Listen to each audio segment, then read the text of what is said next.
You know, I want to ask you something. You just gave a commencement speech at Tulane University's class of 2015. Yes. That's a big school. That's a big deal.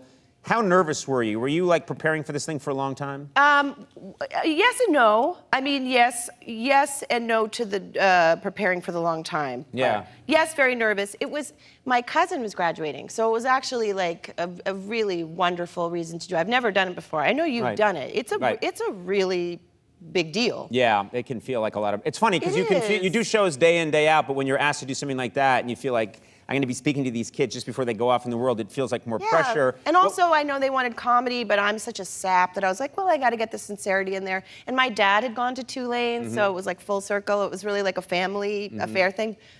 But then I found out that the previous speaker before me was the Dalai Lama. I was like, oh, no pressure. Right. Because I was on Saturday Night Live. Yeah. So that seems I'm fair. really good at sketch comedy. He can reincarnate. That was where I kind of, and then the best part about it is, like, when you're put to task in life, you really realize what you're made of. And I've done live television, and I'm great at improv, but preparing a speech, I had months to prepare, but it did not stop me from becoming the high school student I always was, which was cramming the night before. Oh, you left it to the night before? Well, I had a lot of jokes I wanted to add at like 6:30 a.m. Like the night before, I was like, I don't think it's done.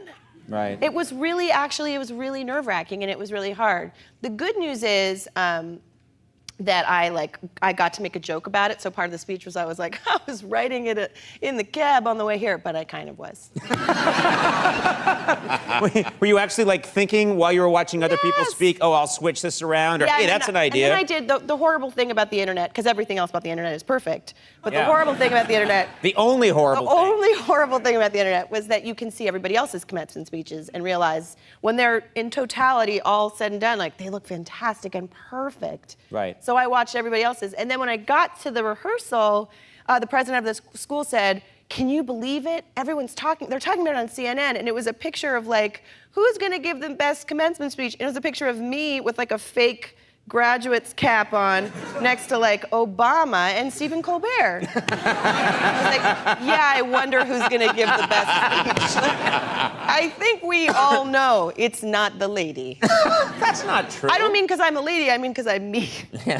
Like, I was standing next to the president. Yeah, but I heard it went really well. I didn't get to see it, but I heard it went really well. It actually went really great. And it was really fun because Tulane graduation is in the Superdome. So I got to like perform in the Superdome. How cool is that? It was amazing. They also, because it's Tulane, so it's New Orleans, they also serve beer at the graduation. What? I've done, wait a minute. So humane.